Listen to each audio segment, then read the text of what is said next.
இருக்கிறாங்க அப்படிதான் நம்ம சொல்லணும். ஒரு புத்தகம் வந்து எந்த அளவுக்கு ஒரு மனுஷனோட பொக்கிஷம் அப்படின்னு தெரியும் எல்லாருக்கும்.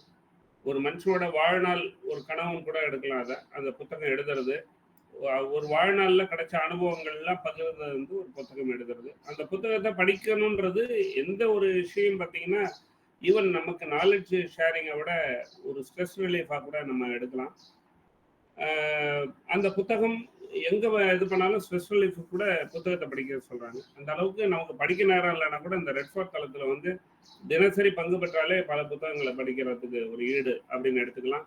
ஸோ அந்த வகையில இன்னைக்கு எனக்கு திருப்பி இந்த மாசத்துல ஒரு வாய்ப்பு கொடுத்ததுக்கு சேவா மேடம் மற்றும் இதோட ஃபவுண்டர் எல்லாருக்குமே ஒரு நன்றி தெரிவிச்சு, இந்த இனிய நாள்லயும் இணைஞ்சிருந்த அனைவருக்கும் மீண்டும் வாழ்த்துக்களை கூறி, இன்னைக்கு நான் எடுத்துட்ட புத்தகம் பார்த்தீங்கன்னா ஒரு 10 ரூபாய் புத்தகம். போன மாசம் பார்த்தேன்னா ஒரு 2012ல வாங்கின புத்தகத்தை நான் படிச்சேன்னு சொல்றேன் நானு. அதே மாதிரி 2012 புக் ஃபேர்ல வாங்கின புத்தகம் தான்.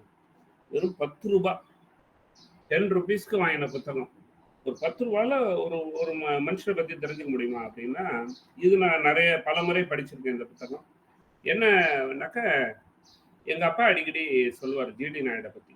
இந்த மாதிரி இருந்தாரு, பஸ் ஓட்டினாரு, நிறைய கண்டுபிடிச்சாரு, எத்தனை தடவை ஷேவ் பண்ணாலும்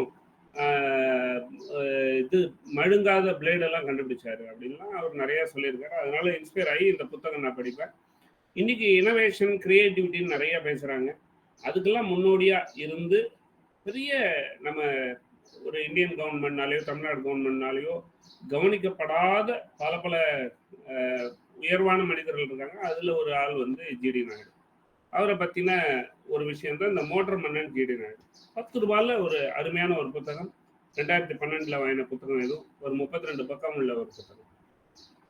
ஸோ இந்த ஜிடி நாயுடு பத்தி ஒரு சின்ன அறிமுகம் அப்படின்னு பார்த்தோம்னாக்க, ஒரு மோட்டார் மன்னன் அப்படின்னு அழைக்கப்படுகிறார். என்னன்னா, அவர் தான் இந்த பஸ் ஃபர்ஸ்ட் ஓட்டுனவர் நம்ம தமிழ்நாட்டை பொறுத்த வரைக்கும். இந்தியாவில் கூட எடுத்துக்கலாம். ஒரு சாதாரண மனுஷரு பெரிய சாதனையாளராக எப்படி மாறினார் அப்படிங்கிற ஒரு விஷயம். ஒரு தொழிலதிபர், ஒரு ஒரு வேலையாள், ஒரு லேபர் கூட சொல்லலாம், கண்டுபிடிப்பாளர், கல்வியாளர், நிறைய அவரை பத்தி படிச்சுக்கிட்டே இருக்கலாம். வாழ்க்கை முழுவதும் உழைப்பு, புதுமை, இதுதான் அவருடைய ஒரு விஷயமா இருந்தது. இந்த புத்தகம் என்ன சொல்லுதுன்னா, அவரோட வாழ்க்கை வரலாறு. ஒரு ஒரு வெற்றி பெறணும்னு நினைச்சா இந்த புத்தகம் வாங்கி படிக்கணும். உழைப்பு, முயற்சி, அனுபவம், அதோட முக்கியத்துவம் தெரியணும்னா இந்த புத்தகம் படிக்கணும். அதே மாதிரி சக்சஸ் வந்து நம்ம யாரோ கொடுக்குறாங்கன்னு நினைச்சுக்குவோம். பட் செல்ஃப் மேட் சக்சஸ் அப்படிங்கிற ஒரு கருத்தையும் இந்த புத்தகம் கொடுக்கறது. ஒரு ஆரம்ப வாழ்க்கை அப்படின்னு எடுத்தோம்னா, ஒரு சாதாரண குடும்பத்துல ஒரு பிறந்த இவர் ஃபார்மல் எஜுகேஷன் அப்படிங்கிறது கிடையாது. 3 வயசு தான், 3வது தான் படிச்சிருக்காரு. சின்ன வயசுல ரொம்ப கஷ்டம். அவர் பிறந்த உடனே கொஞ்ச நாள்லயே அவங்க அம்மா இறந்து போயிட்டாங்க. அப்பாவோட ஒரு வளர்ப்புல தான் பண்ணாரு. அவரால் வளர்க்க முடியலன்னு கொண்டு போய் அவங்க மாமாட்ட கொண்டு போய் விட்டாங்க. அவங்க அப்பா பேரு கோபால்சாமி, இவர் பேர் வந்து துரைசாமி. அதனாலதான் ஜிடி நாயுடு அப்படின்னு பேர் வச்சது. மாமாட்ட விட்ட உடனே இவர் இந்த படிக்கிறதுலாம் இது இல்லை, மனப்பாடம் பண்ண சொல்லும்போது எல்லாம் பெரும்பால அடிச்ச உடனே பசங்க எல்லாம் அழுதுட்டு இருக்காங்க. இவர் என்ன பண்ணிட்டாருன்னா, எல்லாரும் கண்ணிலையும் மண்ணை வாரி, அந்த ஆசிரியர் கண்ணில் மண்ணை வாரி போட்டுட்டு ஓடி விட்டார். ஸோ அந்த மாதிரி ஒரு ஆளு, திருமணம் பண்ற ஆளு, அனுபவத்தின் மூலமாக நிறைய விஷயங்களை கற்றவர் அப்படின்னு சொல்லலாம். ஸோ அவரை பத்தின சின்ன சின்ன விஷயங்கள் நம்ம பார்ப்போம். இப்ப பார்த்தோம்னாக்க, ஒரு நம்ம ஃபார்மல் எஜுகேஷனோட அனுபவ அறிவு வந்து ரொம்ப ரொம்ப உயர்ந்தது அப்படிங்கிற ஒரு விஷயத்தை இந்த புத்தகம் நமக்கு கொடுத்துருக்கு. நம்ம ஒரு நார்மலா நினைச்சு பார்க்க இன்னைக்கு இருக்கிற, இப்ப பாத்தீங்கன்னா இன்னைக்கு ரீசெண்டா நிறைய மியூசிக் டைரக்டர்ஸ் எல்லாம் இருக்கிறாங்க. ஈஸியா நம்ம வந்து பண்ணிக்கலாம். அன்னைக்கு ஒண்ணுமே இல்லாம ரொம்ப கஷ்டப்பட்டு இசையமைச்சர் விஸ்வநாத ராமமூர்த்தி காலங்கள்லாம் நினைச்சு பார்க்கும்போது எல்லாமே பிசிக்கலா பண்ணியாங்க. இந்த மாதிரி காலகட்டத்துல ஒரு சாதனை புரிஞ்ச அவர் தான் இந்த ஜிடி நாயுடு அப்படின்னு தான். ஸோ இன்னைக்கு அவர் பண்ண சாதனை பார்த்தோம்னாக்கா, இன்னைக்கு இன்ஜினியரிங் படிச்சவங்களால கூட பண்ண முடியாத அளவுக்கு ஒரு சாதனை அப்படி புரிஞ்சிருக்கிறார் சொல்லலாம். அவர் வீட்டுக்கு பார்த்தீங்கன்னா கோவையில வந்து பெரிய பெரிய பிரபலங்கள்லாம் அவரை தேடி வருவாராம். அவர் பணம் சம்பாதிச்சோட ஃப்ரெண்ட்ஷிப்பு தான் நிறைய சம்பாதிச்சு சொல்றாங்க. அரசியல் ஆகட்டும், சினிமா ஆகட்டும், பத்திரிகை ஆகட்டும், ஏகப்பட்ட நண்பர்கள் அவர் கூட இருந்திருக்கிறாங்க. செல்வாக்கு பார்த்து பழகிற ஆள் கிடையாது அப்படின்னு இந்த புத்தகத்துல மிக அருமையா குறிப்பிட்டிருக்காங்க. கோவை மாவட்டம்னாலே நமக்கு வந்து தொழிற்சாலைகள் நிறைந்திருக்கு. இப்போ எங்கள் வீட்டில் பார்த்தீங்கன்னா அந்த சேவநாழின்னு சொல்லுவாங்க. இடியாப்பம் புரியிற மிஷின் ஃபுல்லாக ஸ்டெயின்லெஸ் ஸ்டீல் இங்கே லோக்கல்லாம் வைப்பான். அதை பார்த்து கொஞ்சம் நாளில் துருபிடிச்சிடும். ஸோ பியூர் ஸ்டெயின்லெஸ் ஸ்டீலில் வேணும் அப்படின்ட்டு நான் ஒரு 4000 ரூபா கொடுத்து கோயம்புத்தூர்லேருந்து தான் வாங்கிட்டு வந்தேன் நான்.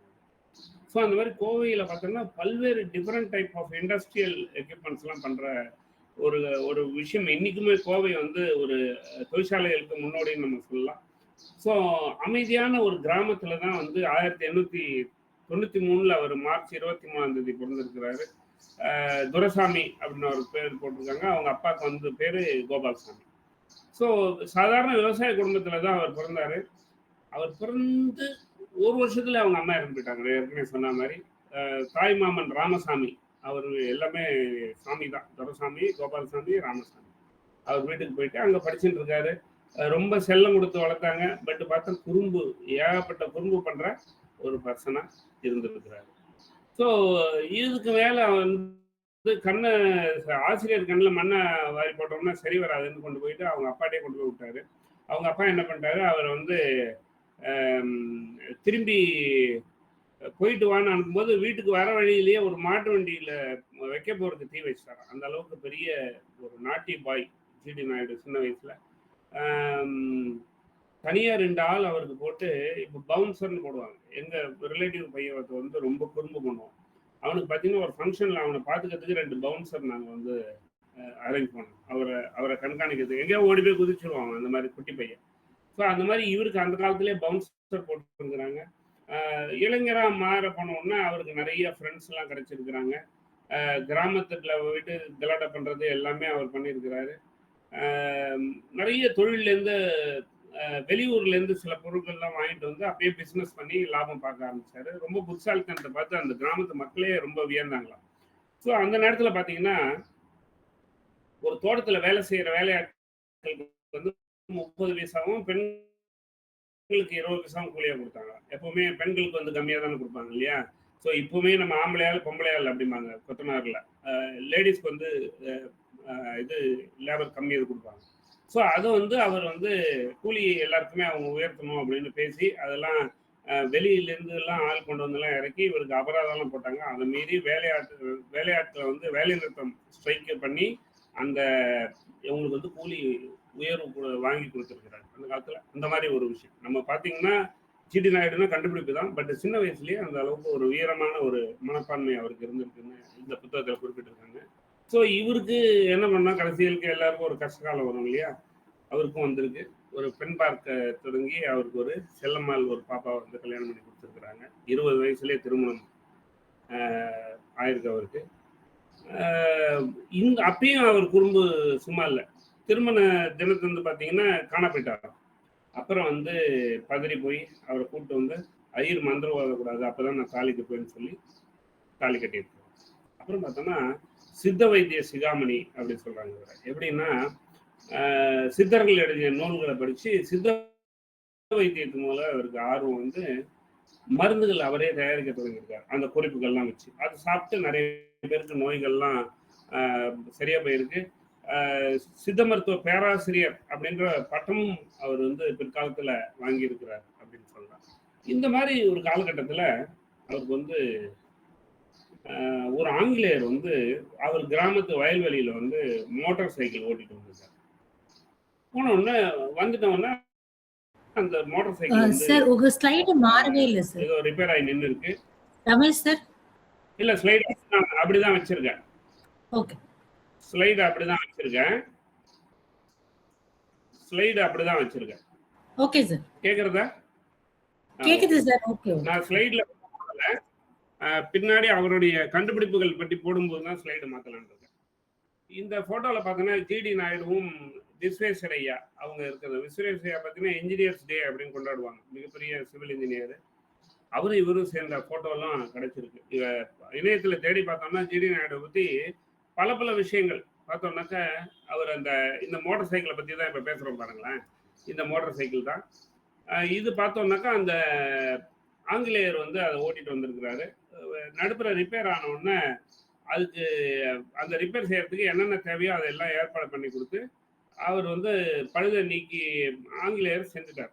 இவருக்கு வந்து நம்மளும் அது மாதிரி ஒரு வண்டி வாங்கணும் அப்படின்னு ஆசைப்படுறாரு. நாளாக நாளாக அது ஒரு பெரிய கனவா அவர் மாறிட்டே இருக்கு.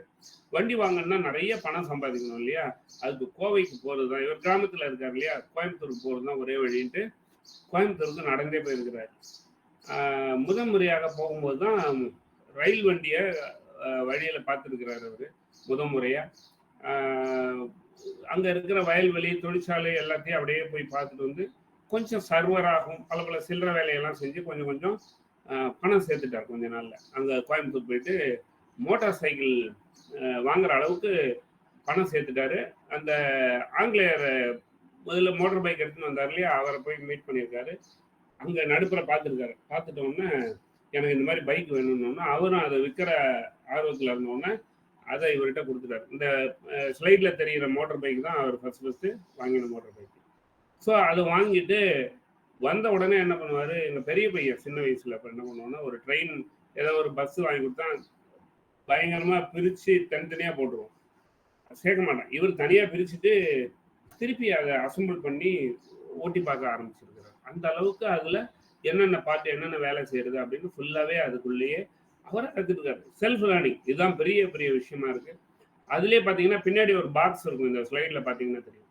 அந்த பாக்ஸை வச்சு அதுக்குள்ள டூல்ஸு எல்லாமே பின்னாடி வச்சுக்கிற மாதிரிலாம் அவர் வண்டி ஓட்டிட்டு போகிறத பார்த்தா அவங்க பெரிய ஹீரோ மாதிரி அவருக்கு இருந்திருக்கு. அப்போ பார்த்தீங்கன்னா கோவையில் வந்து பஞ்சு வியாபாரம் இப்பயே இருக்கு இல்லையா, கொடிக்கட்டி பறந்த காலம். அவருக்கு ஜிடி நாயுடு பஞ்சு தொழில் மேலே வந்து ஒரு ஆசை ஏற்பட்டது. ஆசை இருந்தால் என்ன பண்ணுறது, நம்ம பணம் வேணும் இல்லையா, சரி ஃப்ரெண்ட்ஸுக்கெல்லாம் கொஞ்சம் பணம் கேட்டு அவர் முதலாக ஒரு பஞ்சு தொழிற்சாலை ஆரம்பிக்கிறார். பெரிய அளவில் லாபம் வரல, சுமாராக தான் தொழில் வளருது. பஞ்சு தொழிலை கைவிடுற மாதிரி ஆயிடுச்சு. அவர் முதலாளியாக இருந்தவர் திருப்பி ஜிடி நாயுடு தொழிலாளியாக மாறுறாரு. திருப்பி சிங்காநல்லூரில் வந்து ஒரு பஞ்சாலையில் தொழிலாளியாக போகிறார். அங்கே பார்த்தீங்கன்னா வேலையில் ரொம்ப ஆர்வமாக இருக்கிறார். முதலாளிகிட்ட நல்ல பேர். தன்னோட தொழிலில் வந்து நேர்மையாக நடந்துட்டார். அவங்களோட அப்பாவே வந்து பஞ்சை கொண்டு வந்து போடுறதுக்கு வந்திருக்கிறாரு. அப்பயுமே வந்து அவர் வந்து அப்பாவுக்கு பயாஸ்டாக இல்லாமல் முதலாளிக்கு விசுவாசமாக இருந்து நடந்து கொண்டார். இதை பார்த்தோன்னா அவங்க முதலாளிக்கு இன்னும் மதிப்பு அதிகமாகிடுச்சு ஒரு மேலே. 2 வருஷம் முதலாளிக்கு விசுவாசமாக இருந்துட்டு அவருக்கு வந்து நான் ஒரு முதலாளி ஆகணும் அப்படின்னு ஒரு ஆசை இருக்குது சார் கேட்குறாரு. சரின்ட்டு அவரை திருப்பி கொஞ்சம் அவர் கொஞ்சம் பணமும் முதலாளி கொடுத்துட்டு இவர் ஃப்ரெண்ட்ஸ்கிட்ட வாங்கினதையும் வச்சு திருப்பி ஒரு 17,000 ரூபா தான். அப்போ ஒரு பயிற்சி தொழில் தொடங்கிறதுக்கு 17,000 ரூபாய் எடுத்துக்கிட்டு அவர் போய் திருப்பி வந்து அந்த மொத்த லாபத்தையும் போடுறாரு. 1 லட்சத்துக்கும் அதிகமாக அவர் நிறுவனம் லாபம் ஈட்டி இருந்தது. இன்னும் பணத்தை புரட்டிக்கிட்டு திருப்பி மும்பைக்கு போகணுன்ட்டு ஆசைப்பட்டு மும்பைக்கு போகிறாரு. திருப்பூர் ஆலையும் போயிடுச்சு, 2வது முறையும் தொழிலையும் தூக்குறாரு. அங்கே மும்பையிலையும் போய் எதுவும் பெருசாக இது பண்ண முடியல, எல்லா பணத்தையும் இழந்துடுறாரு. திருப்பி திருப்பூர் ஆலையும் கையை விட்டு போயிட்டு திருப்பி பழைய மாதிரி திருப்பி தொழிலாளியாக வர்றாரு. அப்போ வந்து கோயம்புத்தூரில் மோட்டார் வண்டியெல்லாம் வச்சு தொழில் பண்ணுற ராபர்ட் ஸ்டேன்ஸ் அப்படின்னு ஒரு ஆங்கிலேயர் வந்து போய் பார்க்குறாரு. எனக்கு ஒரு ஃபிட்டராக வேலை கொடுங்க அப்படின்னு. ஏன்னா இவருக்கு ஏற்கனவே வந்து செல்ஃப் லேர்னிங் இல்லையா, ஒரு எதுவும் ஐடியோ டிப்ளமோவோ இன்ஜினியரிங்கோ படிக்கல, இவராக கழட்டி போட்டு கற்றுக்கிட்டது. ஃபிட்டராக கேட்டணுன்னா இவர் திறமையை பற்றி கொஞ்சம் தெரிஞ்சவர் வந்து அவருக்கு ஃபிட்டர் வேலை மறுத்துட்டு அதெல்லாம் கொடுக்க முடியாது அப்படின்ட்டு அறிவுரை கொடுத்துட்டு ஒரு 4,000 ரூபா பணமும் கையில் கொடுத்துட்டு ஒரு பேருந்து தொழில் வேணா தொடங்கு அப்படின்ட்டு உனக்கு ஒரு பஸ் வாங்கி தர ஏற்பாடு பண்ணுறேன் அப்படின்னு சொல்லி அந்த ஆங்கிலேயர் 4,000 ரூபா பணம் கொடுக்குறாரு. அதுதான் வந்து அவரோட வாழ்க்கையோட டேர்னிங் பாயிண்டாக இருந்துன்றாங்க. இப்போ பஞ்சாலை தொழிலாம் விட்டுட்டாரு, பஸ் ஏரியா வந்துட்டார். இங்கே பார்த்தோம்னா அந்த பேருந்து ஒன்று விலைக்கு வாங்கிட்டார். அதில் இவர் தான் ஆளினால் அழகுராஜா. என்னன்னா டிரைவர் இவர் தான், கண்டக்டர் இவர் தான், கிளீனர் இவர் தான், மெக்கானிக் இவர் தான், சுத்தம் செய்கிறவர் தான், எல்லாமே முதலாளியும் இவர் தான். 1920 ஒரு இது ஃபோட்டோ காமிக்கிறேன் பாருங்க. 1920 ஒரு பழனி பொள்ளாச்சி தடத்தில் ஒரு பேருந்தை இயக்குறாரு. ரொம்ப திருப்தியோட பயணம் செய்கிறாங்க மக்கள்லாம். நல்ல லாபம் கிடைக்குது. ஆஹ் ஒரு 50 பைசா தான் இப்போ செலவு பண்ணுவாராம். வாழைப்பழம், பால் தான் அவருக்கு அவ்வளோதானே. அதோட வேலை முடிஞ்சு போச்சு. சிக்கனமாக தொழில் தொடங்கி கிடைச்ச லாபத்தை வச்சு நிறைய கடன்லாம் அடைக்கிறாரு. ரோட் டிரான்ஸ்போர்ட்டை பற்றி பல நுணுக்கங்கள் கற்றுக்கிறார். அவரது இயல்பு எந்த தொழில் இறங்கினாலும் அது தொடர்பான எல்லா விஷயத்தையும் அறிஞ்சுக்கிறது அவருடைய ஒரு பழக்கமாக இருந்தது. ஆஹ் அந்த அவருக்கு நிறைய பேருந்துகள் அடிஷ்னலாக வாங்குறாங்க. அனைத்து பேருந்துகள் பற்றியும் அனைத்து விவரங்களையும் ஃபிங்கர் டிப்பில் வச்சிருக்கிறார். யாருமே இவரை ஏமாற்ற முடியாமல் அத்தனை பற்றியும் வச்சிருக்கிறார். கேரளாலையும் அவரது பேருந்தை இயக்க தொடங்குறாரு. 10 வருஷத்துல 70 பேருந்துகள் அவர் இயக்க ஆரம்பிச்சிருக்கிறார். ஸோ எந்த அளவுக்கு அவர் பாருங்களேன், மோட்டார் மன்னன் அப்படின்னா அந்த பேருக்கு இதுவா பெருமையா இருந்திருக்காரு. பயணிகள் வந்து முழு திருப்தியோட இருக்கணும் அப்படிங்கிறதுல பயங்கர அக்கறை காமிச்சிருக்கிறாரு. சொன்ன நேரத்துல பேருந்துகள் செல்வது, கிளம்புறது அதெல்லாம் இப்போ பார்த்தீங்கன்னா நிறைய பேருந்துகள் வந்து இன்னும் டிக்கெட் வரட்டும்னு வெயிட் பண்ணுவாங்க. அந்த மாதிரிலாம் இல்லாமல் குறிச்ச நேரம்னா ஆள் இருக்கோ இல்லையோ, எத்தனை பேர் இருந்தாலும் அந்த சரியான நேரத்துக்கு பேருந்து கிளம்புற மாதிரி பார்த்துக்கிட்டாங்க. ஸோ அவங்களுக்கு டிரைவராக சேர்றவங்களுக்குலாம் என்ன பண்ணியிருக்காருன்னா, முதல்ல ஜிடி நாயுடு தான் கற்றுக் கொடுப்பாராம். இப்போதான் இந்த ரோட் டிரான்ஸ்போர்ட் ரூல்ஸு லைசன்ஸ்லாம் இருந்தான்னு நமக்கு ஐடியா இல்லை. அதை பற்றில இதில் குறிப்பிடலை. இவர் எந்த அளவுக்கு ரோடில் கவனமாக இருக்கணும், எங்கே பள்ளம் வரும், மேடு வரும், எது அபாயமான விளைவு எல்லாமே பேருந்து ஓட்டுநருக்கு இவராக கற்றுக் கொடுத்துருக்கிறாரு. அதே சமயம் செக்கர்னு வருவாங்க இல்லையா, இவரே மாறு வேடத்துல போயிட்டு அந்த பஸ்ல போய் டிராவல் பண்ணுவாராம். வேணும்னே நடத்துனருக்கு கோவம் வரா மாதிரிலாம் ஆக்ட் கொடுப்பாராம், ட்ரிகர் பண்ணுவாராம். அப்ப அவங்களுக்கு மென்டல் ஸ்டெபிலிட்டியும் வரணும் அப்படின்ற அளவுக்கு ஒரு ஒரு பஸ் டிரான்ஸ்போர்ட் முதலாளி அப்படி இருந்திருக்கிறாரு. 200க்கும் மேற்பட்ட பேருந்துகளை வந்து வாங்கி இயக்க தொடங்கியிருக்கிறார். ரொம்ப குறைஞ்ச காலத்திலே ஒரு சத்தத்தை வச்சே இது என்ன பிரச்சனை அப்படின்னு கண்டுபிடிக்கிற அளவுக்கு பெரிய திறமை. அவருடைய பேருந்துல வந்து டெய்லி வாஷ் பண்ணுவாங்க. இப்போ நமக்கு நிறைய பேருந்துகள் பார்த்தீங்கன்னா ஒரு வெள்ளை சட்டை போட்டுன்னு உட்காந்தோம்னா வேலை முடிஞ்சு போச்சு, வரத்துக்குள்ள அழுக்காயிடும் வெள்ளை சட்டை. அவர் பத்திரிகையில விளம்பரம் கொடுக்குறாரு. எப்படின்னா இந்த கிளீன்லினஸை பற்றி, உங்கள் உடையில கரிபடியாமல் வெள்ளை நிற வேஷ்டியுடன் ஏறி அதே நேரத்துல இறங்கலாம் அப்படின்ட்டு அவர் பஸ்ல இறங்கலான்ட்டு விளம்பரம் கொடுப்பாரு. அப்ப எந்த அளவுக்கு அவர் கான்ஃபிடன்ஸ் இருந்திருப்பாருங்களேன். ஸோ அந்த மாதிரி தென்னிந்தியாவில் மிகப்பெரிய மோட்டார் கம்பெனி ஆரம்பித்த முதல் மனிதர் அப்படின்னு ஒரு பெயரும் பெற்றாரு. வெறும் முதலாளியாக மட்டும் இல்லாமல் தொழிலாளர் நலத்திலையும் மிகுந்த அக்கறை காமிச்சு தொழிலாளர் தந்தை அப்படின்னு பாராட்டையும் பெறாரு. ஒரு பேருந்துலையும் பார்த்தீங்கன்னா விவரங்கள் வந்து ஸ்டேட்மெண்ட்டாக எழுதியிருக்கும். என்னன்னா அது எந்தெந்த வழித்தடத்தில் போகுது, அந்த வழித்தடத்தில் என்னென்ன கோவில் இருக்குது, அங்கே என்னென்ன திருவிழா வருது, எல்லா டீட்டெயில்ஸும் அந்த பேருந்தில் இருக்குமா. திருவிழா நேரங்களில் பார்த்தீங்கன்னா அதிக அளவில் பேருந்தில் இயக்கிறதுக்கு ரொம்ப யூஸ்ஃபுல்லாக இருந்தது இந்த ஸ்டேட்மெண்ட்டு அப்படிம்பாங்க. எல்லாமே பஸ்ஸில் எழுதியிருக்குமா.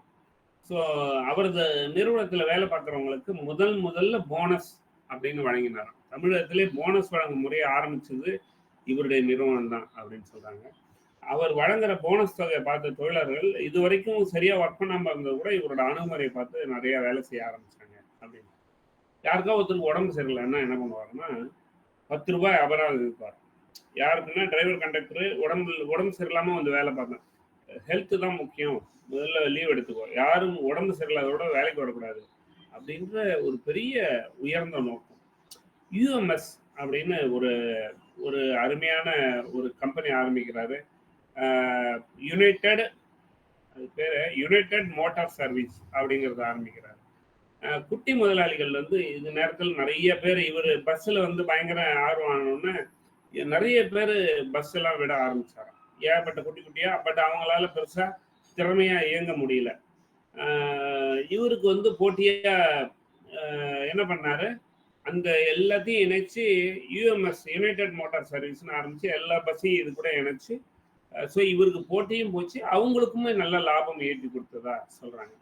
தமிழகத்திலே பார்த்தீங்கன்னா முதல் முறையா பெண்களை வேலைக்கு சேர்த்ததும் இவர் தான் அப்படின்றாங்க. அவரது ரேடியோ தொழிற்சாலை ஒரு பெண் இன்ஜினியரும், அவரது போக்குவரத்து அலுவலகங்களில் பல பெண்களும் வேலை செஞ்சாங்க. ஸோ பெண்களுக்கு வேலை கொடுக்குற ஒரு முறையை ஆரம்பிச்சதும் இவர் தான் அப்படின்னு சொல்றாங்க. அந்த காலத்துல பெண்களை வேலைக்கு அனுப்புறது வந்து ஒரு புதுமையான விஷயமாக பேசப்பட்டது. ஆனா ஆண்களுக்கு தாங்களும் சமமாக வேலை பார்க்குறோம் பெண்கள் மகிழ்ந்தாங்க. ஆங்கிலேயர் பார்த்தோம்னாக்கா யூஎம்எஸ் நிறுவனத்தை வந்து ஒரு இன்னோவேட்டிவான நிறுவனம் அப்படின்னு பாராட்டினாங்க. யாராவது தவறு செஞ்சுட்டாங்கன்னா அவருடைய எம்ப்ளாயீஸு அவங்களுடைய தங்கள் தரப்பு நியாயத்தை சொல்வதற்கு ஒரு வாய்ப்பும் வழங்கப்பட்டது.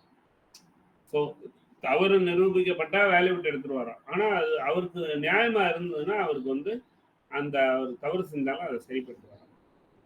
நல்லா வேலை செய்யறவங்களுக்கு வீடு கட்டி கொடுத்தாராம். ஸோ இந்த மாதிரி சில பேருக்கு பேருந்தே கொடுத்து முதலாளியும் மாட்டினாராம். அந்த யூஎம்எஸ்க்குள்ள வர மாதிரி அதுவும் பார்த்துக்கிட்டா சொல்றாங்க. ஸோ இன்னொரு விஷயம் என்னன்னா, இவர் வந்து வேலையை செக் பண்றதுக்கு பார்த்தீங்கன்னா 640 பூட்டுகளை திறக்கிற ஒரே சாவி தயாரிச்சிருக்காங்க. ஒரு சாவி 640 பூட்டுகளை திறக்கணும். இப்ப அந்தந்த கம்பெனியில எல்லா பூட்டுக்கும் சேர்த்து ஒரே சாவி. இதெல்லாம் நினைச்சு பாருங்க. இன்னைக்கு கூட அது வரலங்க. இப்ப ஒரு பூட்டுக்கு 3 சாவி 4 சாவி நம்ம இருக்கோம். ஆனா ஒரே சாவி இத்தனை பூட்டை திறக்கிற மாதிரி இதெல்லாம் கண்டுபிடிச்சிருக்கிறாரு. இவரே பண்ணியிருக்கிறாரு. ஸோ என்னன்னா ராத்திரி நேரத்தில் போயிட்டு செக் பண்ணுவாராம். இந்த அலுவலகங்களில் வேலையெல்லாம் கரெக்டாக பண்ணியிருக்காங்களா, மக்கள் பொருள்லாம் பத்திரமா வச்சுட்டு போயிருக்காங்களா அப்படின்னு ஒரு அறையாக போய் செக் பண்ணுவாராம். எந்த விஷயத்துல நம்மளோட தொழிலாளர்கள் அலட்சியமா இருக்கிறாங்க, ஒழுங்கா செய்யறாங்களா அப்படின்ட்டு. அவருடைய தனி அறையில பாத்தீங்கன்னா ரகசிய கேமரா ஒன்று வச்சு, சிசிடிவி கேமரான்னு இன்னைக்கு வந்திருக்கு. இதெல்லாம் எப்ப பிஃபோர் இண்டிபெண்டன்ஸ். தொழிற்சாலையில் பல இடங்கள்ல வந்து தொழிலாளர்கள் எப்படி வேலை செய்யறாங்கன்னு இவர் பார்க்கறதுக்காக கேமரா வச்சிருந்தாராம். இவர் தவறுகளை திருத்துற விதமே ஒரு டிஃப்ரெண்டா சொல்லியிருக்கிறாங்க.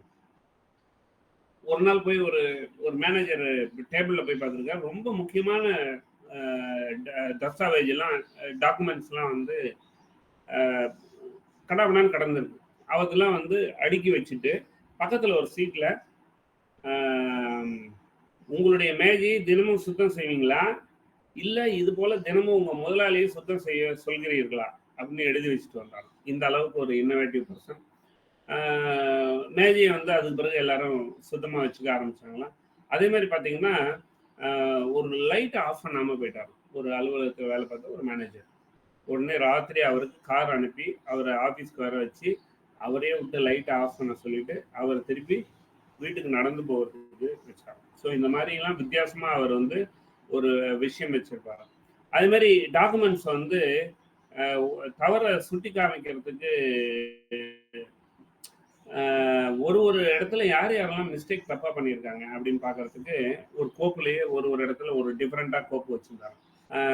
அவர் செஞ்ச தப்பு கூட எழுதி வைக்கிறதுக்கு ஒரு தனியா டாக்குமெண்ட் வச்சிருந்தாங்க. எப்படி வச்சிருந்தாருனாக்கா முகமது பின் துக்ளக் அப்படின்னு பேர் வைக்கிறார். எனது தவறுகள் அப்படின்னு அந்த டாக்குமெண்ட்டுக்கு பேர் வச்சிருந்தாராம். அவர் உருவாக்கி இருந்த கோப்புகள் இந்த டாக்குமெண்ட்டுக்கு என்னென்ன பேர், இந்த தப்பை கண்டுபிடிச்சு எப்பெல்லாம் தப்பு நடந்தோ அதுக்கெல்லாம் ஒரு பேர் வச்சாராம். ஒருவரிடம் எப்படி வேலை வாங்குவது, எருமைகளை எப்படி வழிக்கு கொண்டு வருவது, சங்கீதத்தை எதிர்ப்பது எப்படி, ஜோதிடத்தை எதிர்ப்பது எப்படி, கடவுளை மறுப்பது எப்படி, அவருடைய நட்பு வட்டாரத்தையும் தனி கோப்பு உருவாக்கி வச்சிருந்தாரு. எல்லாத்துக்கும் டாக்குமெண்டேஷன் பண்ற ஒரு பர்சனா இருந்திருக்கிறாரு. யூஎம்எஸ் நிறுவனத்துல இவர் ரொம்ப இதுவா பண்ணதுனால இவரை வந்து பல நாடுகளுக்கு இவரை கூப்பிட்டுருந்தாங்களாம். ஏகப்பட்ட ஊருக்கு இவர் வந்து வெளிநாடுகளில் எல்லாரும் வந்து வாங்க எங்கள் கண்ட்ரிக்கு வாங்கன்னு சொல்லும்போது ஒரு கோவைக்கு வந்து ஒரு வெளிநாட்டு தம்பதியர் வந்து இவரோட உபசரிப்பில் உடம்பு முடியாமல் போயிருக்கு. இவர் உபசரித்து அவங்கெல்லாம் சரி பண்ணி அனுப்பும்போது எங்கள் ஜெர்மன் நாட்டுக்கு வாங்க அப்படின்னு சொல்லி இவரையும் கூட்டிகிட்டு போகிறாங்க ஜெர்மனுக்கு.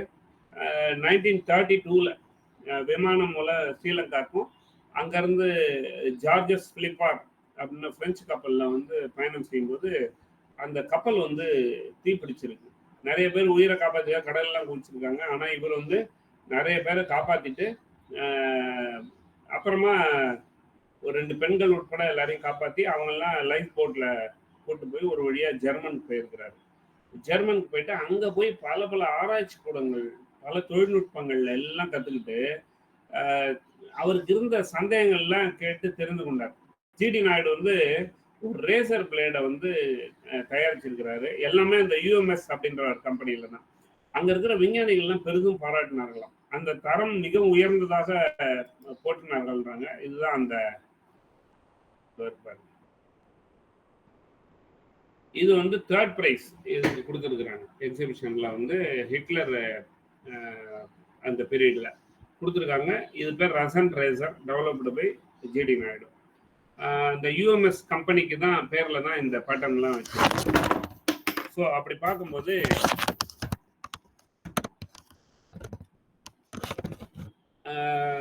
இவர் அந்த ரேசர் பிளேடை ஒரு நிமிஷம் லைட்டு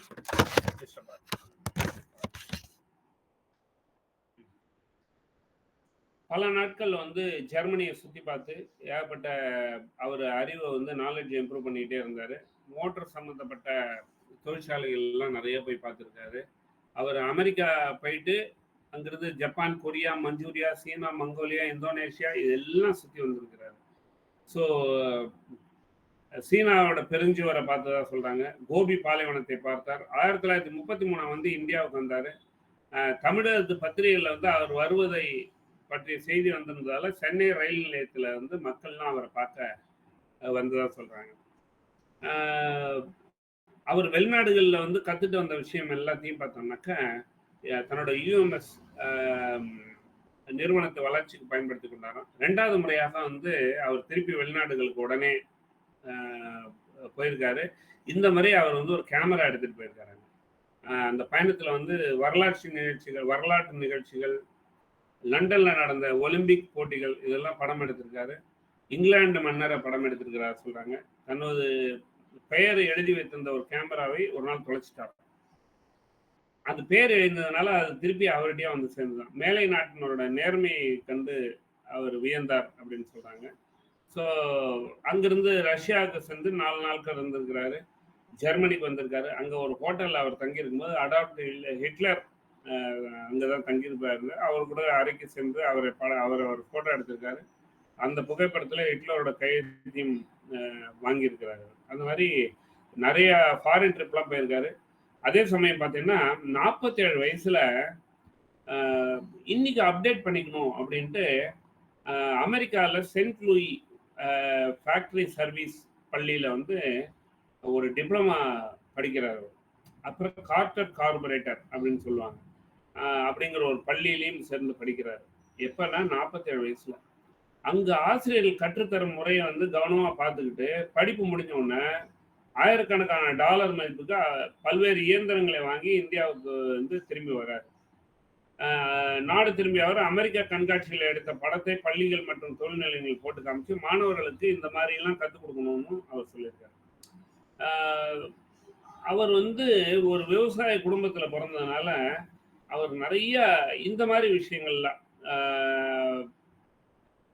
40 ஏக்கர் பரப்புல 1941 கோவையில் போத்தனூர்ல ஒரு பண்ணை ஆரம்பிக்கிறார். அங்கு அவர் பேசிக்கா விவசாயிங்கிறதுனால பெரும் பணம் செலவழித்து பல்வேறு ஆராய்ச்சிகள் எடுத்து பப்பாளி, ஆரஞ்சு, பருத்தி, சோளம், காலிஃப்ளவர், கேழ்வரகு, துவரை, அவரைன்னு ஒரு பயிர் கூட விட்டு வைக்காம எல்லாத்தையும் வளர்க்குறாரு. ஊசி மூலமாக ஒரு தாவரத்தோட ஹார்மோனை இன்னொரு தாவரத்தில் போட்டு அதோட ஹார்மோன் இன்ஜெக்ஷன் கொடுத்து அதோட வளர்ச்சியை ஊக்குவிக்க செய்கிறாரு. செடியாக வளர்கிற பருத்தியை வந்து மரமாக வளர வைக்கிறார். ஜெர்மனில் வந்து நாயுடு காட்டன்னே அந்த பருத்திக்கு பேர் வைக்கிறாங்க. ஸோ சோளம், துவரை அதுலேயும் அவருடைய சாதனை தொடர்ந்துன்றாங்க. அறுசுவைகளும் ஒரே மரத்தில் தரக்கூடிய வாழையை உருவாக்குறார். விதை இல்லாத ஆரஞ்சு. அமெரிக்கா, ஜெர்மனி போன்ற நாடுகள் அவரது ஆராய்ச்சிகளை பாராட்டின. ஆனால் நமது நாட்டு அரசு வந்து அவரை போற்ற தவறிவிட்டது அப்படின்னு சொல்றாங்க. புத்தகத்திலும் ஆர்வமுடையவராக இருந்த ஜிடி நாயுடு அனைத்து துறைகள் பற்றிய புத்தகங்களையும் வாங்கி குவிச்சிருக்கார். வீட்டில் ஒரு நூலகத்தையே வச்சிருக்காரு. புத்தகங்களை படிக்கிறதுக்காக ரயில் பயணங்களை அடிக்கடி மேற்கொள்வார். புத்தகம் படிக்கிறதுக்கு நமக்கு வந்து ரொம்ப காலமே இருக்காது இல்லையா? ஆனால் ட்ரெயின் ஜேர்னி எடுத்து அதில் நிறைய புத்தகங்கள் படித்தாராம்.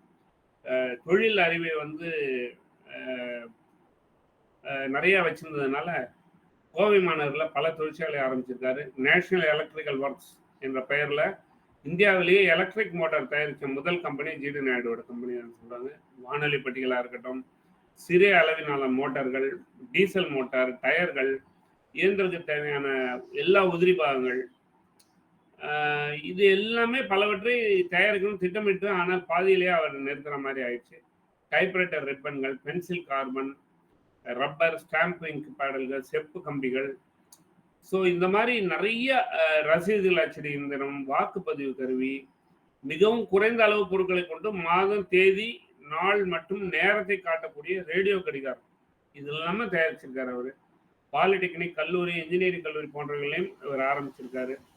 காலையில் விவி கிரியை வைத்து கட்டடம் கட்ட தொடங்கி மாலையிலேயே அவரை வைத்தே அந்த கட்டடத்துக்கு திறப்பு விழா. நினைச்சு பாருங்களேன். காலம்பரை ஆரம்பிச்சு சாயந்தரம் அவரை வச்சே ஆரம்பிச்சு சாயந்தரம் அந்த கட்டடத்துக்கு திறப்பு விழா நடத்தியிருக்காரு. ஸோ இதெல்லாம் இருந்து கடைசி காலத்துல அரசாங்கத்தோட ஆதரவு இல்லாமல் அவருடைய பல கண்டுபிடிப்புகள் வெளியில வராமலே போயின. ஒரு நாள் மனம் வெறுத்து போய் என்ன பண்ணிட்டாராம், அவர் தயாரிச்ச எல்லா பொருளையும் பொதுமக்கள் முன்னிலே வச்சு அவங்கள வச்சே உடைக்க சொல்லிக்கிறார். அது பிறகு அவருக்கு உடம்பு சரியில்லாமல் போயிட்டு ரொம்ப மனம் உடைஞ்சு போய் 1974ஆம் ஆண்டு ஜனவரி 4 அவர் மரணம் அடைந்தார். 80 வயசுல. ஒரு மாபெரும் விஞ்ஞானியை வந்து இந்தியா இழந்து விட்டது அப்படின்னு தான் நம்ம சொல்றாரு. அவரின் திறமைகளை முழுமையாக பயன்படுத்தினால் இன்று வரை தமிழகத்தின் பெயர் வந்து பல உலக நாடுகள்ல பேசப்பட்டிருக்கும் அப்படின்னு அந்த புத்தகத்துல முடிக்கிறாங்க. இதுல என்ன முக்கியமான விஷயம்னாக்கா, அந்த பஸ் நிறைய விஷயங்கள், அவருடைய ட்ரெஸ் கோடு பாருங்களேன். இவர் கோட் போட்டுருக்காரு, இவர் சாதாரண ட்ரெஸ் கோடு. அப்ப ஒரு பெரிய விஞ்ஞானின்னா இப்படிதான் இருக்கணும்னு கிடையாது. ரொம்ப சிம்பிளிசிட்டி. அவர் தயாரிச்ச மோட்டார், ஏகப்பட்ட விஷயங்கள் நமக்கு இன்னைக்குமே அவர் நினைவுல இருக்கு. ஃபைனலா இந்த புத்தகம் என்ன, நம்ம ஜிடி நாயுடை பத்தி என்ன நம்ம தெரிஞ்சுக்கிறோம் அப்படின்னு பார்த்தோம்னாக்கா, ஒரு செல்ஃப் லேர்னிங் அப்படிங்கிறத ரொம்ப ரொம்ப நம்ம தெரிஞ்சுக்கணும். ஒரு டிசிப்ளின் அப்படிங்கிறத புரிஞ்சுக்கணும். ஒரு இன்னோவேஷன் மைண்ட் செட் நமக்கு ரொம்ப ரொம்ப முக்கியம் அப்படிங்கிறது தெரிஞ்சுக்கணும். இந்த மாதிரி ரிஸ்க் எடுக்கிற தைரியம். என்ன ரிஸ்க் எடுக்கிற தைரியம்னா, பஞ்சாலை ஆரம்பிக்கிறாரு, அது லாஸ் ஆகுது, அதோட விட்டுட்டு நம்ம அடுத்துக்கு வேலைக்கு போயிடுவோம். திருப்பி வேற ஏதாவது வேலைக்கு போறாரு, அதுல கொஞ்சம் பணம் எடுக்கிறாரு, திருப்பி தொடங்குறாரு, அதை எடுத்து மும்பை போறாரு, ஏதோ ஒன்று வாங்குறாரு, ஏதோ ஒன்று பைக்கை புதுசாக வாங்கின பைக்கை பிரிக்கிறாரு. அந்த அளவுக்கு ரிஸ்க் எடுக்கிற ஒரு தைரியம். தொழில்துறையில வந்து முன்னோடியா பல கண்டுபிடிப்புகளை செய்து பல தொழில்நுட்பங்களை வந்து அறிமுகப்படுத்தி சமுதாயத்துல மதிப்பும் புகழும் பெற்றாரு. கல்வி வளர்ச்சிக்கும் உதவி பண்ணியிருக்காரு. எப்படின்னா நம்ம ஃபாரின்ல படிச்ச அந்த கல்வி எஜுகேஷன் அந்த சிஸ்டத்தை பசங்களுக்கு கற்றுக் கொடுக்கணும். அதே மாதிரி இவர் ஆரம்பிச்ச கம்பெனியில பலருக்கு வேலை வாய்ப்பு, பஸ் டிரான்ஸ்போர்ட்ல வேலை வாய்ப்பு, சமூக முன்னேற்றத்துல இவர் பெரிய பங்கு வச்சிருக்காருன்னா மிகையாகாது. மற்றவங்களையும் முன்னேற்றம் அடைய ஒரு என்கரேஜ் பண்ணியிருக்காருன்னு தான் நம்ம சொல்லணும். நிறைய எம்ப்ளாயிஸ்க்கே பஸ்ஸே வாங்கி கொடுத்துருக்கிறாரு, வீடு கட்டி கொடுத்துருக்கிறாரு. அப்ப நம்ம எது வாழ்க்கை பாடங்களா என்ன எடுத்துக்கலாம் அப்படின்னாக்கா, உழைப்பு அப்படிங்கிறது தான் வெற்றியோட அடித்தளம் அப்படின்னு எடுக்கணும். விடாமுயற்சி. எனக்கு நண்பர் ஒருத்தர் சொல்லுவார், உதவி தேவை. ஒருத்தர் உயரணும்னா உதவி தேவை. உதவினா என்ன? உழைப்பு, கடின உழைப்பு. தானா தன்னம்பிக்கை, வீணா விடாமுயற்சி. அந்த மூணும் வந்து தேவை அப்படிங்கிறத இவர்கிட்ட நம்ம புரிஞ்சுக்கிறோம். தோல்வியை கண்டு பயப்படாத மனப்பாங்க. மெயினா ஃபெயில்யூர்ஸ் நம்ம பார்த்தோம்னா பயந்து போய் எங்க ஓடி ஒளிஞ்சிருவோம். அது மாதிரி தன்னம்பிக்கை, அனுபவம் வந்து கல்வியை விட வலிமையானது அப்படிங்கிற ஒரு விஷயம் நம்ம சொல்றோம். ஸோ ஜிடி நாயுடு நம்ம கூடயே நம்ம தமிழ்நாட்டில் வாழ்ந்து மிகப்பெரிய சாதனைகளை பண்ணி நிறைய பேருக்கு அவரை பற்றின விஷயங்கள் தெரியாதுன்னு தான் நான் நினைக்கிறேன். சும்மா கேள்விப்பட்டிருப்போம். அதை சொல்றதுக்கு ஒரு ஆர்வம், இன்னைக்கு ஒரு வாய்ப்பு ரெட் ஃபோர்ட் ஏற்படுத்தி கொடுத்தது. ஏன்னா நம்ம கூடயே இருந்து ஒரு சாதாரணமான ஒரு ஆள் ஒரு பெரிய ஃபாரின்ல போய் மிகப்பெரிய ஆள், அவங்களாம் பார்த்து பயந்துருக்காங்க. அந்த அளவுக்கு மிகப்பெரிய ஆளுமை நம்ம கூடயே வாழ்ந்திருக்கான்ற ஒரு பெருமையோட நம்மளும் பல பல இனோவேஷன் செய்வோம். எங்க பாட்டி அதான் கொடுத்தா, எங்க அம்மா அதான் கொடுத்தா, நானும் அதான் கொடுக்குறேன்னு கொடுக்காம புதுசு புதுசா ஏதாவது ஒன்று யோசிக்கணும் அப்படிங்கிறது தான். எப்பவுமே நமக்கு பாரம்பரியம் ரொம்ப முக்கியம், அதோட இனோவேஷனும் முக்கியம் அப்படிங்கிற ஒரு விஷயத்தையும் தெரிவித்து வாய்ப்புக்கு நன்றி கூறி விடைபெறுகிறேன். நன்றி, வணக்கம். மீண்டும் அனைவருக்கும் புத்தாண்டு நல்வாழ்த்து. Thank you sir, excellent sister. Clap பண்ணுங்க.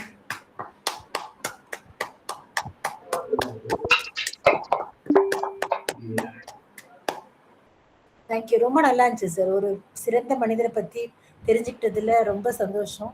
ரொம்ப சூப்பரா வந்து ஃபர்ஸ்ட் அவருடைய ஸ்டோரியை நரேட் பண்ணிட்டு அப்புறம் அவர் என்னெல்லாம் பண்ணாரு அப்படிங்கிறத பிக்சர்ஸோடு எடுத்து காட்டினீங்க. ரொம்ப வித்தியாசமா இருந்துச்சு. Thanks for sharing sir. அவர் நாட்டி வாயா இருப்பாரு அப்படின்னு நீங்க சொல்லும்போது எனக்கு சிரிப்பா இருந்துச்சு. பட் அந்த மாதிரி இருக்கவங்க தான் நிறைய யோசிக்கிறாங்க, நிறைய பண்றாங்க. ஏன்னா என்னோட சித்தி பையன் சின்ன வயசுல ரொம்ப நாட்டி, பயமா இருக்கும் அவன் வீட்டுக்கு வந்தாலே எங்களுக்கு. ஆனா அதுக்கப்புறம் பெருசாக்க அவன் நல்ல பையனா மாறி இப்போ துபாயில் வேலை பார்க்குறான், நல்லா இருக்கான். ஸோ ஆச்சரியமாக இருக்கும் எங்களுக்கு, இவனா அது அப்படின்னு. ஸோ நீங்கள் சொல்லும் போது அவன் தான் ஞாபகம் வந்தான். தேங்க்ஸ் ஃபார் ஷேரிங் சார், ரொம்ப நல்லா இருந்துச்சு. Thank you madam. ஆக்சுவலி நானும் ஒரு நாட்டி பாய் தான். 3.5 வயசுலேயே 5 வயசுன்னு சொல்லி என்னை ஸ்கூலில் சேர்த்துட்டாங்க. 20 மாதம் எனக்கு வந்து அஹெட்டாக நான் ரிட்டையர் ஆகிட்டேன், படிச்சுட்டேன். 1வதே வந்து நான் 3.5 வயசில் 1வது படித்தேன். என்னை விட 1.5 வயசு மூத்தவர்களோட போட்டி போட்டு படிப்பில் முன்னுக்கு வந்தேன். நான் கூட ஒரு நாட்டி பாய்ங்கிறதுனால தான் சீக்கிரம் ஸ்கூலில் சேர்த்துட்டாங்க. சூப்பர் சார், வாழ்த்துக்கள். Thank you sir. கருத்து சொல்கிறவங்க ஹேண்ட் ரைஸ் பண்ணுங்க, ஃபீட்பேக் கொடுக்குறவங்க நான் அந்த ஆர்டரில் கால் பண்ணுறேன். வினிதி தான் சார், நீங்கள் பேசலாம். மகிழ்ச்சி. எல்லாருக்கும் இனிய புத்தாண்டு வாழ்த்து, தமிழ் புத்தாண்டு வாழ்த்து. ரமேஷ் சார் இன்றைக்கு ஒரு நல்ல ஒரு தமிழ்நாட்டுல ஒரு விந்தை மனிதரை நமக்கு இன்றைக்கு அறிமுகப்படுத்தி வச்சாரு. எல்லாருக்கும் தெரிஞ்சவங்க. அவருடைய அருங்காட்சியகத்தை கோவையில அவசியமா எல்லாரும் பார்க்கணும்னு கேட்டுக்கிறேன். இவர் சொன்ன அந்த ரேசர், யூஎம்எஸ், ரேடியோ, அவர் எலக்ட்ரானிக்ஸ்ல எவ்வளவு பண்ணியிருக்கான்னு தெரியும். காரு வகைகள் அவ்வளவு கார்கள் இருக்கு. அதுல ஸ்டுடிபேக்கர்னு ஒண்ணு. அது எங்க தாயார் அடிக்கடி சொல்லுவாங்க. அவங்க அப்பா வச்சிருந்ததா சொல்லுவாங்க. நான் அந்த காரு வரிசையில ஸ்டுடிபேக்கர் இருக்காரான்னு போய் தேடி தேடி போனேன். அது அங்க இருந்தது. அவ்வளவு பெரிய காரு. அத வச்சு அதுல அப்ப அங்க அவங்க ஊர் நரசியாபுரத்துல இருந்து மதுரைக்கு ஸ்டுடிபேக்கர்ல நாங்க அந்த நாடகம் பார்க்க போனோம் அப்படின்னு எங்க தாயார் அடிக்கடி சொல்லுவாங்க. அது மாதிரி அவருடைய கண்டுபிடிப்புகள் ஒவ்வொன்றும் நிறைய யோசனை இது பண்ணியிருக்காரு. அதாவது ஒரு இது நான் படித்தேன். மலஜலம் கழிக்கிற போது முதல்ல ஜலம்தான் வரும், அப்புறம் தான் மலம் வரும். ஆனா அவர் என்ன பண்ணாரா, முதல்ல மலம் வர்றது மாதிரியும் அவர்கிட்டே அவர் ஆரம்பிக்கிறாரு. ஜலம் அப்புறம் வர்றது மாதிரியும் யூரின் அப்புறம் வர்றது மாதிரியும் அவர் பிராக்டிஸ் பண்ணாராம். அப்போ எவ்வளவு அவர் இது பண்ணியிருக்காரு. தமிழகத்தினுடைய எல்லாரும், அதாவது பெரியார்ல இருந்தும் ஒவ்வொருத்தரும் அவரை கொண்டாடி இருக்காங்க. அரசாங்கம் நான் இது பண்றதுக்கு நான் டாக்ஸ் கட்ட முடியாதுன்னு சொன்ன போது, அரசாங்கம் தடை விதித்த போது அவருடைய பொருட்கள் எல்லாத்தையும் உடைச்சாருன்னு சொல்றேன். அந்த மாதிரி தான் செஞ்சதுக்கு அது மாதிரி ஒரு நல்ல பல ஒரு 4000 ரூபாய்க்கு ஒரு பஸ் இது பண்ணி அதை எவ்வளவு பெருசா கொண்டாந்துருக்காரு. எல்லாரும் எப்படி இணைச்சாரு, தொழிலாளர்களை எப்படி நடத்தினாரு, ஒவ்வொன்றும் பாடம். அது மாதிரி இந்த புனைகதைகளை படிக்கிறத விட இப்ப நான் நிறைய இந்த மாதிரி ஒரு வாழ்க்கை நடந்திருக்கு. ஒரு மனிதன் நடந்து காட்டியிருக்காரு, நடந்திருக்காரு. இந்த கதைகளை படிக்கிற போது இன்னும் கூட நமக்கு ஒரு ஒரு விழிப்புணர்வு மற்றது ஏற்படுறதா நான் கருதுறேன். அதனால ரொம்ப சிறப்பான ஒரு மனிதரை சிறப்பாக நீங்க எடுத்து சொன்னீங்க. உங்களையும் அனைத்து நண்பர்களையும் வணங்கி பாராட்டி வாழ்த்து தெரிவித்து விடைபெறுகிறேன். நன்றி. நன்றி sir. Thank you sir. Marimuthu sir, நீங்க பேசலாம். வணக்கம்மா. இன்னைக்கு ஒரு அற்புதமான மனிதரை பற்றி நிறைய விஷயங்களை நம்ம ரமேஷ் சார் நம்மகிட்ட பகிர்ந்துக்கிட்டு இருக்காரு. இவருக்கு அதிசய விஞ்ஞானின்னு நம்ம நாட்டில் பேர் உண்டு. அதிசய விஞ்ஞானிங்கிறத விட அமேசிங் விஞ்ஞானி கூட சொல்லலாம். அந்த அளவுக்கு. ஆனால் அவர் சொன்ன மாதிரி அவர் படித்தது ஒரு திண்ணை பள்ளிக்கூடத்தில் 3ஆம் கிளாஸ் மட்டும்தான், திண்ணை பள்ளிக்கூடத்தில். ஆனால் பல இன்ஜினியர்களால் செய்ய முடியாத சாதனைகளை செஞ்சுருக்கிறார். இன்ஜினியர்கள் மட்டுமில்லை, எல்லா துறையிலுமே அவர் ஒரு தளம் பதிச்சிருக்கிறார். விவசாயம் ஆகட்டும், விவசாயத்தில் என்னென்னமோ கலப்பின மருந்துகளை மரங்களை இது பண்ணியிருக்கிறாரு. மோட்டார் தொழில், பஸ் நடத்தினது. ஏன்னா அவர் இறக்கும்போது 63 நிறுவனங்கள் அவருக்கு சொந்தமாக இருந்திருக்குது. சார் ஏற்கனவே சொன்ன மாதிரி அவரோட 47வது வயசில் அமெரிக்காவில் ஒரு கார்ப்பரேட் கம்பெனியில் பல்கலைக்கழகத்தில் போயிட்டு படிச்சிருக்கிறாரு. 47 வயசில், சின்ன வயசில் 3ஆம் கிளாஸோட படிப்பு நிறுத்தினவர் அமெரிக்காவில் போய் அப்படி படிச்சிருக்கிறாரு. ஹிட்லரை சந்தித்த தமிழர்களில் இவர் ஒரு முக்கியமானவர்.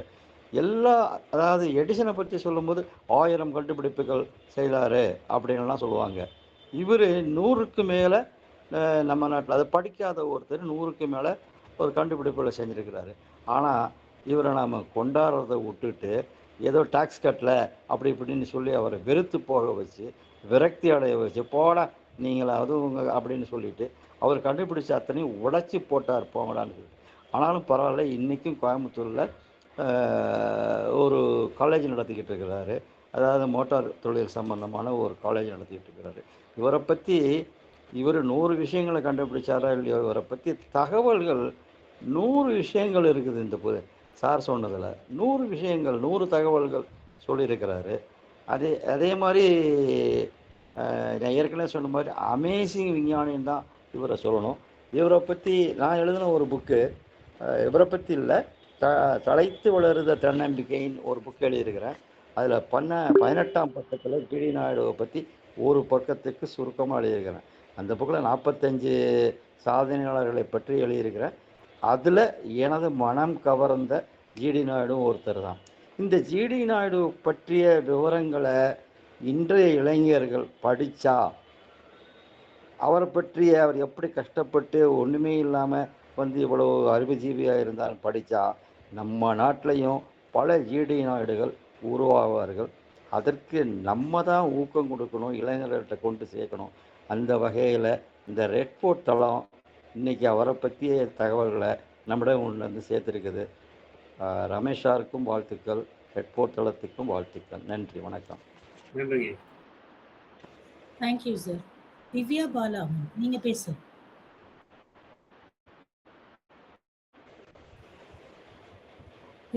எல்லாருக்கும் ஃபர்ஸ்ட் இனிய புத்தாண்டு வாழ்த்துக்கள் மேம். கேக்குதுங்களா மேம்? கேக்குது. வாழ்த்துக்கள் மேம், சொல்லுங்க மேம். Okay ma'am.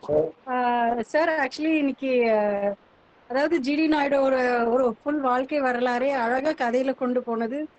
வேற எந்த வேலை செய்யும் போது நான் நிறுத்திட்டு எல்லாத்தையும் கேட்டுட்டு இருந்தேன். அந்த அளவுக்கு எனக்கு வந்து ரொம்ப அழகா எக்ஸ்பிளைன் சொல்லிட்டு இருந்தீங்க சார், நன்றி. அப்புறம் அவர் வந்து அதாவது அவர் பண்ணதுலேயே சொன்னதுலேயே வந்து தேர்ட் ஸ்டாண்டர்ட் வரைக்கும் தான் படிச்சிருக்காரு. ஆனால் அதுலேயும் இந்த அனுபவ அறிவு வச்சு தான் இவ்வளோ சாதிச்சிருக்காருன்றது போது அது வந்து ரொம்ப வியப்பாக தான் இருக்கு. அதாவது அவர் கண்டுபிடிச்சது கொஞ்சம் இல்லை.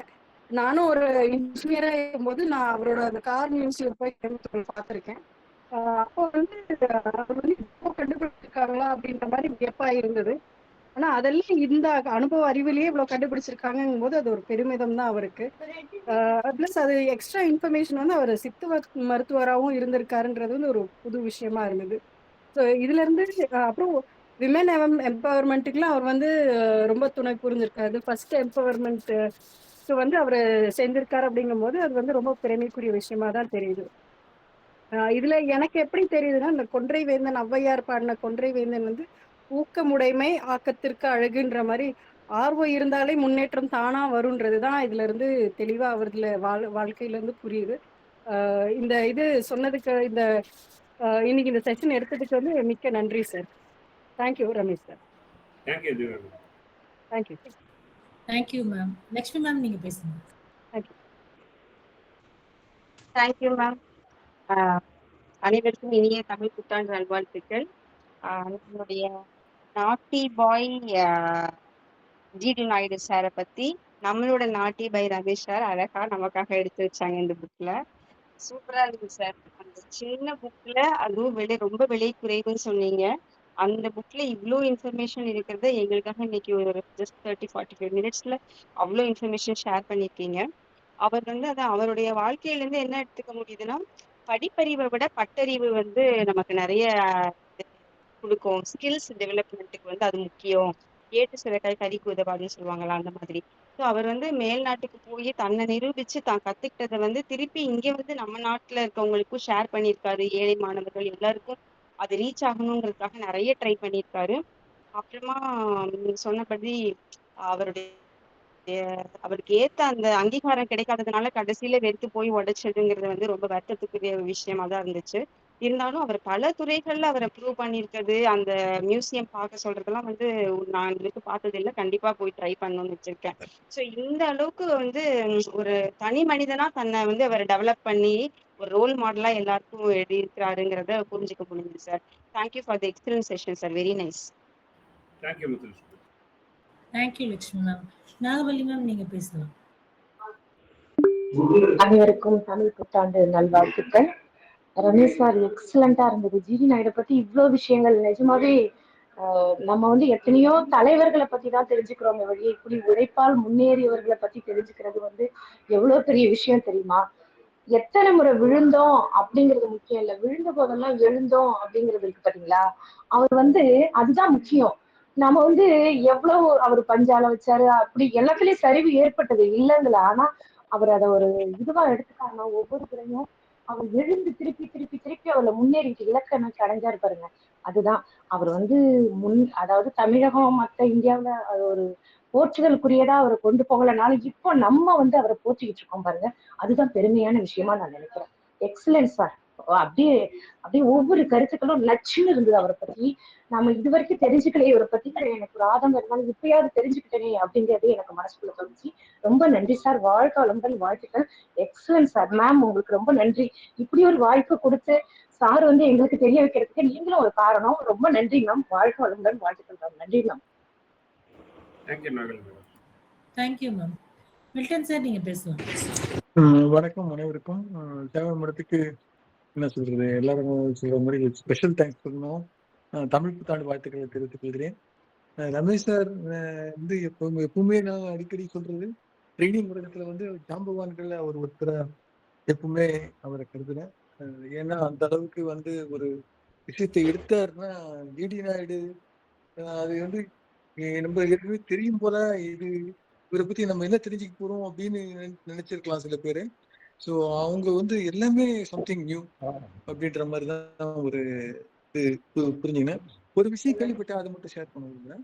அது சீக்கோ அந்த ஜப்பானீஸ் வாட்ச் இதெல்லாம் வந்து யாரையும் வெளியாளுங்களை உள்ளே விட மாட்டாங்க.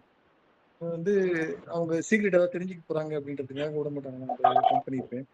இவரை வந்து இவர் அப்பாவி மாதிரி ஒரு ஆர்டினரி வேஷ்டி ஆர்டினரி சட்டை போட்டு ரொம்ப ஒரு சாதாரணமா இருந்த தொட்டு நீங்க எங்க வேணா போலாம் அப்படின்னு சொல்லிட்டு விட்டாங்க அவர் ஜிடி நாயுடு. விட்ட உடனே இவர் அப்படி ஒரு ரவுண்ட் போயிட்டு இருக்காரு, எல்லாம் பார்த்துருக்காரு அந்த தெரிஞ்ச பாடம். அதுக்கப்புறம் ஒரு ஒரு 2-3 நாளுக்குள்ளேயே அந்த ஓனருக்கு அந்த ஸ்டீகோ அந்த ஜப்பானீஸ் வாட்சுக்கு ஓனருக்கு அவங்க என்ன செஞ்சாங்களோ அந்த அதே வாட்சை இன்னும் தரத்தோட வந்து செஞ்சு ஒரு மாடல் செஞ்சு அனுப்பி விட்டார் அவர். நீங்க எனக்கு வாய்ப்பு கொடுத்தது எனக்கு அனுப்புனீங்க, அதுக்காக நன்றி. அதுக்காக உங்களுக்கு ஒரு கிஃப்ட் தரேன்ட்டு அவர் என்னடா இது இந்த ஆளை ஏன் விட்டோன்ற மாதிரி ஒரு ஃபீல் இருந்தது. ஆனா அதை வந்து அப்படியே வந்து ஒரு அந்த இடத்துலயே அந்த அந்த கான்செப்டை வந்து பெருசா டெவலப் பண்ணி இது பண்ணாம அப்படியே விட்டாருன்னு சொல்லலாம். அது ஆனா அவர் வந்து ஒரு இயல்புல வந்து ஒரு பிளேஃபுல் நேச்சரும் இருக்கிற மாதிரி தோணுச்சு ஒன்று. அப்புறம் வந்து எடிசனோட கிரியேட்டிவிட்டின்னு கம்பேர் பண்ணும்போது இவரும் சரி எடிசன் எல்லாமே கிரியேட்டிவிட்டி தான் வந்து. ஆனா அந்த கிரியேட்டிவிட்டியில ஸ்டீவ் ஜாப்ஸ் அவரும் கிரியேட்டிவிட்டி தான். என்ன அவங்கெல்லாம் வந்து மார்க்கெட்டிங் துறையில வந்து ஒரு சரியான ஒரு நபர்களா இருந்தால் சரியான ரமேஷ் சொன்ன மாதிரி ஒரு சப்போர்ட்டுக்கு அவங்களுக்கு இருந்தது. ஸோ அந்த சப்போர்ட் மட்டும் அவருக்கு இருந்திருக்கணும் அப்படின்னு விரும்புகிறேன். இறையருள் வந்து ஒரு புதிய தலைமுறையை உருவாக்கட்டும். ரமேஷ் சார் மூலமாகவும் இது போல கருத்துக்கள் சொன்னதுக்காகவும் ரொம்ப ஒரு அறிவு கிட்ட திறக்கிற ஒரு சப்ஜெக்ட். இந்த 10 ரூபா புத்தகம் சொன்னார் ஐயா, அந்த 10 ரூபா புத்தகம் வந்து அதை சொல்ற விதம் அது வந்து ரொம்ப சிறப்பு. நன்றி ரமேஷ் சார். ரமிட்டி செவன் madam. Thank you so much. Thank you Milton sir for your blessings and feedback. ரொம்ப நன்றி sir. Thank you Milton sir. Venkateswari ma'am நீங்க ரமேஷ் சார் ரொம்ப சிறப்பான ஒரு புத்தகத்தை கொண்டு வந்திருக்கீங்க. நான் நிறைய கேள்விப்பட்டிருக்கேன். ஏன்னா என்னோட அப்பா என்னோட கணவர்லாம் ஜிடி நாயுடு பற்றி அடிக்கடி சொல்லியிருக்காங்க, நிறைய கேள்விப்பட்டிருக்கேன்.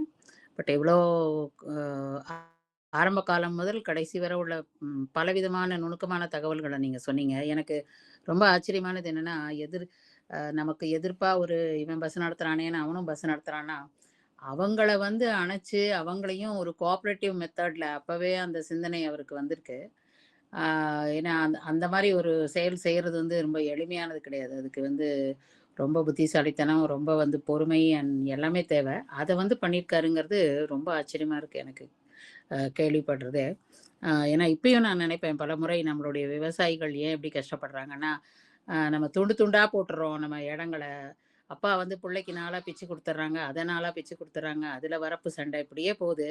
இவங்க எல்லாரும் ஒரு கோஆப்ரேட்டிவ் மெத்தடாக வந்து விவசாயத்தை எடுத்து பண்ணால் எவ்வளோ நல்லாயிருக்கும் அப்படின்னு நான் பல வருஷமாக ஒரு 15-20 வருஷமாக அதை பேசிகிட்டே தான் இருக்கேன். அந்த மாதிரி ஒரு திறமை வேணும். ஒரு அதை எடுத்து கூட்டி மனிதர்களை அணைச்சி பேசணும்னா அது செய்திருக்காருன்னு சொன்னது எனக்கு ரொம்ப ஆச்சரியமா இருந்தது. இப்போ ஐ திங்க் மாதவன் நடிச்சு இது GDN அந்த படம் வருதுன்னு நினைக்கிறேன். அபவுட் GD நாயுடு பயோபிக் மாதிரி பண்றாங்கன்னு நினைக்கிறேன். ஸோ ரொம்ப தேங்க்ஸ் சார். நல்ல ஒரு டாபிக் கொண்டு வந்திருக்கீங்க. நல்ல நாளில் எல்லோருக்கும் இனிய தமிழ் புத்தாண்டு வாழ்த்துக்கள். Thank you so much. Thank you Venkateshwar madam. Thank you ma'am. Natarajan sir நீங்க பேசுங்க. அனைவருக்கும் இனிய புத்தாண்டு வாழ்த்துக்கள். ரமேஷ் சார் ஸ்பெஷல் வணக்கம் சார். இந்த கிளாஸ் வந்து நான் முழுசாக கேட்டேன், நல்லா என்ஜாய் பண்ணேன்.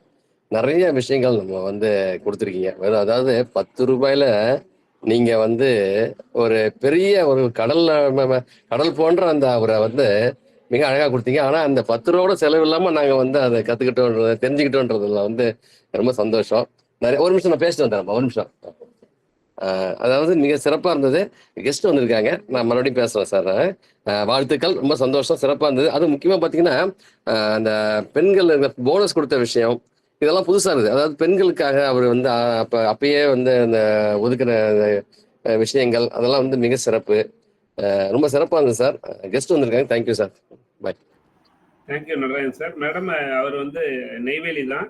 என் கூட டெப்டி ஜெனரல் மேனேஜர் வந்து ரிட்டையர் ஆனவர். என் கூட அவரும் ஒரு பயிற்றுனர். அவரை இந்த தளத்துக்கு நாங்கள் வர வச்சிருக்கிறேன். தொடர்ந்து பங்களிப்பார். நன்றி. Thank you sir. நட்ராஜன் சார், இந்த தளம் வந்து 365 டேஸும் நடக்கும். இதே 7 to 8:30 PM. சார் கிட்ட என் நம்பர் வாங்கிக்கோங்க. அவர் நம்பரை எனக்கு அனுப்பி வைங்க, நான் கால் பண்ணி பேசுறேன். Thank you sir. Thank you sir. Ramesh sir number மட்டும் அனுப்பி வைங்க sir. Okay madam. Thank you madam. Thank you sir. Sivagani ma'am பேசுறீங்களா மேம்?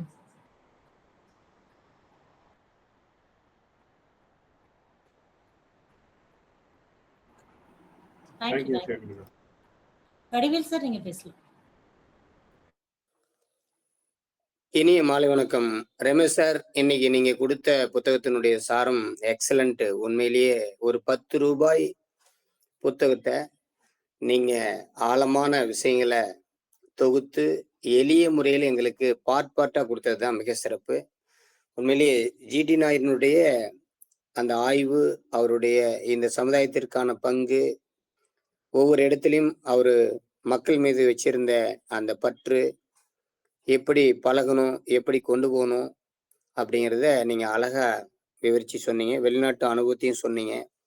உண்மையிலேயே இந்த புத்தகம் நாங்க படிச்ச மாதிரியே நீங்க சொன்னீங்க. அதான் மிக சிறப்பு.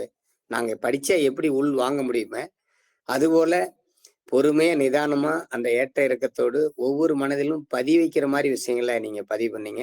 உண்மையிலேயே மிக்க நன்றி. அருமையான புத்தகம். நாங்களும் அந்த புத்தகத்தை வாங்கி படிக்கணும் அப்படிங்கிற ஆர்வத்தை உங்க மூலமா அந்த தூண்டல் எங்களுக்கு வந்திருக்கு. உண்மையிலேயே ரொம்ப மகிழ்ச்சி. நன்றி நன்றி நன்றி நன்றி sir. Thank you Vadivel sir. Thank you Ramesh sir. ரொம்ப அருமையான நிகழ்ச்சி. Thanks a lot for sharing.